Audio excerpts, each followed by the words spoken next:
Hello guys, hello water sign, hello Pisces, Scorpio, and Cancer. Welcome dito sa aking channel, Kapalaran 888. Welcome. Alamin natin ang weekend reading mo, water sign, Pisces, Scorpio, and Cancer. I hope na nasa mabuting ang kalagayan sa ngayon. Alamin natin, water sign, Pisces, Scorpio, and Cancer.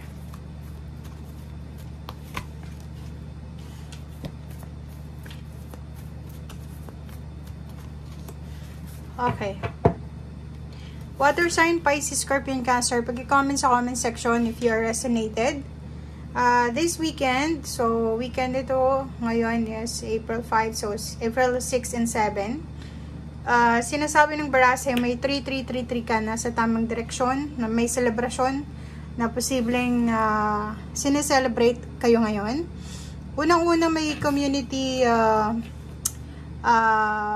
involvement dito. So, pwedeng wala naman ikaw na direct na celebration, pwedeng ikaw ay imbitado sa isang pagtitipon sa komunidad or posibleng relatives, friends, or kung kanino man ito. So, may celebration tayo dito, 9, 10, 11, 12, 3. So, 3 din siya. Kung makikita mo, 39, 3, 3, 3. Pero 9, 10, 11, 12. 12 is 1 plus 2 is 3. 3, 3, 3. So, 3, 3, 3. Sinasabi dito na, yon celebratory ang weekend na to. Unang-una, for example, if may kaso kang kinakaharap, may adjudication tayo dito na sinasabi between the dalawang partido, dalawang individual. Posibleng magkaayos. So, may kaso, may posibleng maayos, may reconciliation, may renewal ng relationship, or kung pa man. So, eto din, yun, may mga wedding anniversaries, wedding talaga, or pwedeng invited ka sa wedding, or posibleng dalawang taong naghiwalay, and nagkaroon sila ng, kumbaga, understanding sa bawat isa, kung ano yung gagawin nila. Kung halimbawa may anak, may ari-arian, or parang nagkaroon sila ng pagkakataon para magkaayos. Okay.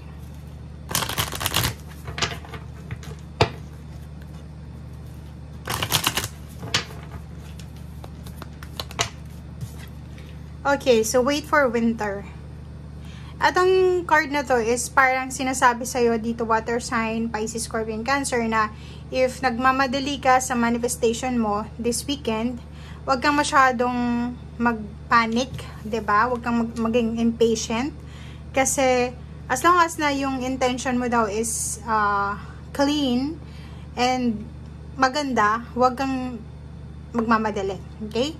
So, may blessings, may biyaya, may good news, may manifestation ka na posibleng or wish fulfillment na posibleng matupad this year, end of the year, pwedeng December 2024, January, February, March 2025. Okay? So, yun.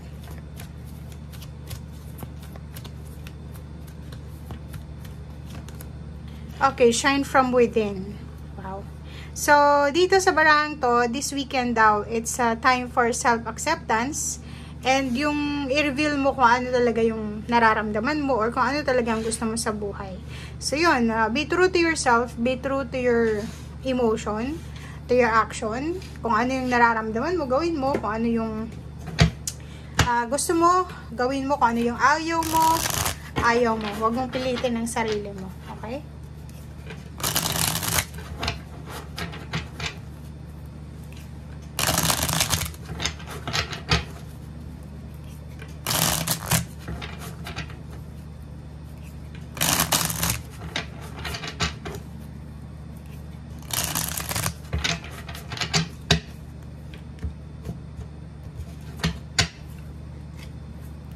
Okay, first card natin dito is Hangman. Nakikita ko sa'yo dito na may mga plano ka na posibleng pinag-iisipan. But, etong card na to dito, sinasabi sa'yo dito na gawin mo kung ano yung gusto mong gawin. Pero dito din sa wait for winter, sinasabi na huwag kang magmadali. Kasi yung manifestation mo, isa sa mga manifestation mo na pwedeng dumating is sa December pa, 2024 or first 3 months ng 2025. So, if may decision making ka na hindi sigurado sa weekend na to, maghintay ka muna and be patient. Okay, Magician. Sinasabi ng Barasir dito na walang magic dito sa mundong ibabaw. Okay? So, yung realidad, yun na nga, be true to yourself, be true to your intention. Alisin natin yung mga unrealistic goals, unrealistic na kagustuhan natin kasi walang magic dito. But atong magician na to, sinasabi na everything happens for a reason. Kung may mga gusto ka na hindi pa nangyayari sa ngayon or may nangyayari na hindi mo gusto, may rason kung bakit nangyayari yan. Okay, 5 of Cups. Nakikita ko sir dito na parang may iba sa inyo dyan, water sign, Pisces, Scorpion, Cancer na ayaw nyong manghinayang, 'di ba? Sa oras. Like for example, ayaw mong manghinayang sa kung ano man, or posibleng literal na nanghihinayang ka dahil siguro may effort ka nang ginawa, mayroon ka ng binuhunan dito, but ang ending is kailangan mong itigil. So, for example, negosyo, kailangan mong i-stop muna yung negosyo kasi siguro hindi panahon, 'di ba? So, relationship, ganun din. Or pwedeng, kung ano man tong plano mo na kailangan mo munang pag-isipan at ihang. The Devil energy, Capricorn, ingat-ingat ka kasi nandun talaga yung temptation sa sarili mo eh. Napapaligiran ka kasi ikaw yung water sign eh. Water sign energy, palagi silang napapaligiran ng mga temptation, ng mga kung ano-ano, mga sinasabi ng mga tao sa paligid, or kung ano pa man. So, hatong The Devil na to, it's a Capricorn energy. Sinasabi na kailangan mong mag-ingat, lalo na sa Capricorn, Earth signs, Virgo, Capricorn, or Taurus, or literal, mag-iingat ka sa mga taong tinitempt ka, lalo na kung tungkol ito sa pera. Lump sum of money. Temptation din to. So, ang hirap kumita ng pera, 'di ba? Napakahirap. Mahirap din mag-ipon ng pera.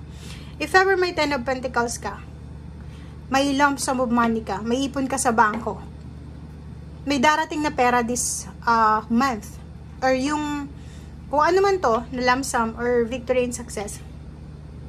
Sinasabi ng barahan na be careful kasi posibleng magkaroon ka ng temptation na mag-shopping ng mag-shopping, mag-spend ng mag-spend, nang hindi mo binibilang, hindi mo chine-check kung nandun ka pa ba sa limit mo. Okay? So, yun na nga.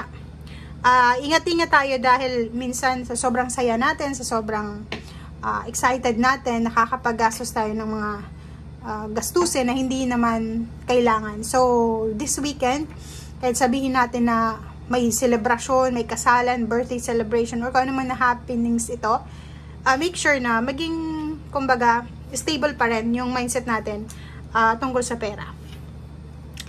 This weekend na to, sinasabi ng bara sa'yo dito na punong-puno ng positivity. If ever nakakaramdam ka ng panghihinayang, or regrets, or disappointments, isipin mo na part niya ng buhay mo. Di ba? Part niya ng buhay. Walang perfect dito sa mundo. Wala. Kahit nga yung pinakamayaman, pinakamasaya, may mga moments din sila ng low moments sa buhay nila. So, if masaya ka sa ngayon, cherish mo yung moment na to. If malungkot ka, cherish mo din kasi hindi naman sa lahat ng oras malungkot ka. Hindi sa lahat ng oras masaya ka. And yun na nga sabi sa'yo dito ng Magician, everything happens for a reason. Lahat ng ginagawa mo, lahat ng actions mo, hindi mo dapat panghinayangan. It's either you fail or you succeed, pero may natutunan, may lesson learned ka doon. Okay? Thank you guys and see you again. Bye!